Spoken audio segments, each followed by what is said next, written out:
Today's topic, we return to abstraction. Remember that all the way back from week 1?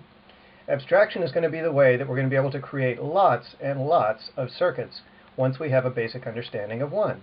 We're just reproducing them like crazy. So here we go. This should be a familiar circuit. It was the first one you built in Logisim. We took an XOR and we stuck a NOT gate on the other side of it. Think about what the algebra for that would look like.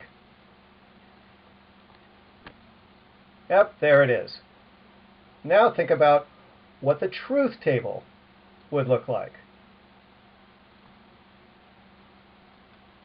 And there it is. Now, if you think about this circuit in words, what it's really doing is checking to see if A and B are the same. It's comparing them. If they are the same, the result is true. If they aren't the same, the result is false. So we might call this circuit a comparator.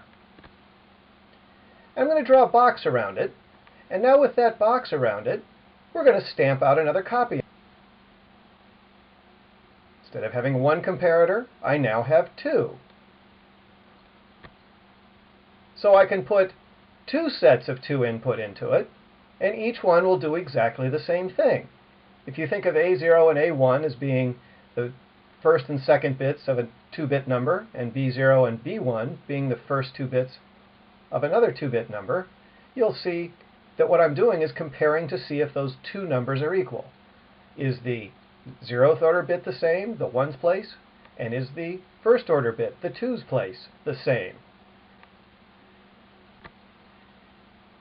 And if they both are the same, then the result is true. So here's a combined truth table for my two sets of comparators. And you can see the combined Boolean logic below as well. Now, this is a little bit weird. It doesn't really get across the idea that we're comparing two 2-bit numbers, either in the truth table or in the diagram. So I'm going to switch the positions of the input. Now I've got the 2-bit number A0, A1 together, and the 2-bit number B0, B1 together. And you'll notice that they're together over in the truth table as well. And now it's very easy to see that whenever A1, A0 is equal to B1, B0, I get exactly the right output, 1. And in all other cases, I get a 0. Now if I abstract that a little bit higher, I no longer care how I implemented the comparator. It could be done any way. It could be done by somebody else. I could buy them off the shelf. As long as I know exactly what it's going to do, I can plug them together and make a new circuit out of them. Logisim supports that, and there's a separate podcast that shows you how you draw a box around something in Logisim and then reuse parts that you've built together. If I wanted to make a 4-bit word comparator here, well, I could stick 4 of these together.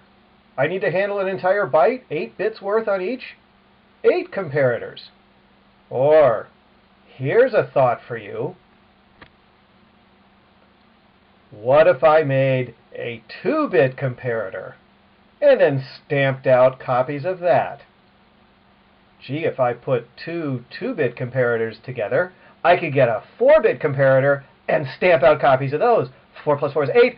I can stamp out 8-bit comparators. I can stamp out 16-bit comparators. I can stamp out 32-bit